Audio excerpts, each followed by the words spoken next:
Hey guys, Tim here. So I'm one of the music directors here at Revolution Church, and I thought I would just explain a little bit on what a music director really does within Rev Creative. So of course the main thing that you see is a music director is someone who, directs the music for a weekend. What I specifically do is I will pick the songs for a week, and of course working with others to do that to make sure that everything flows in a certain way. And then once that is picked, then we have to figure out things such as how a song goes from one to the next. It's not really so much just, oh, we have 3 songs up there and that's it. We have to figure out things such as what's going to happen during the 5 seconds in between song 1 and song 2. So that's kind of the first role, is flow. Making sure that there isn't a gap of silence that makes someone in the congregation kind of turn their head and go, what was that?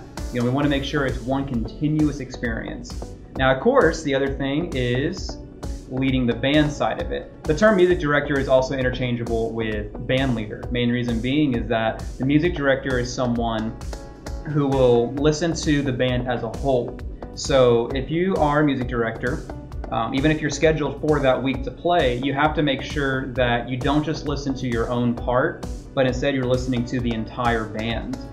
Which is one reason why, if you are in the role of a music director, you have to make sure that you know your own part so well that you can not even think about what you're doing with it, so that you can instead focus on everything else. Now that does mean that you have to also know everyone else's part, so that you can kind of piece things together to make sure that it's the best product that it really can be.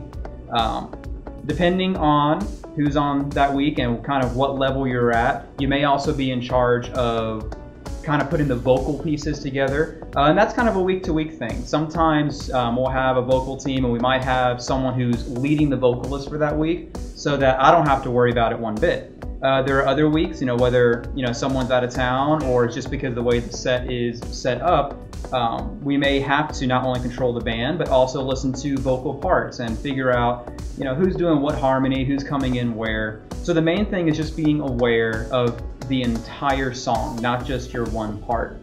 After that, you have to kind of make sure that everyone is comfortable within their own role.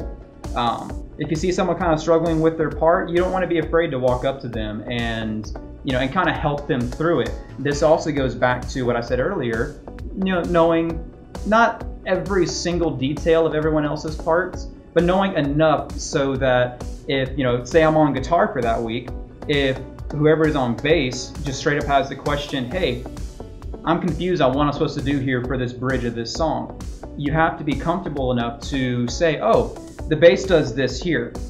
Now, you don't have to be comfortable enough to say they play this note followed by this note followed by this type of progression, but you want to be able to say they stay within this key and they come in strong at this point. So really be aware of everything that's going on. And that's pretty much what a music director does. There's a lot of studying throughout the week, which is why if you're a music lover, which I would hope that you were if you were serving in a band, it means a lot of just listening to the music over and over again. If you were to look at my play count of the songs that we do, you'd probably laugh, because they're up into the hundreds, if not the thousands of the songs that we do.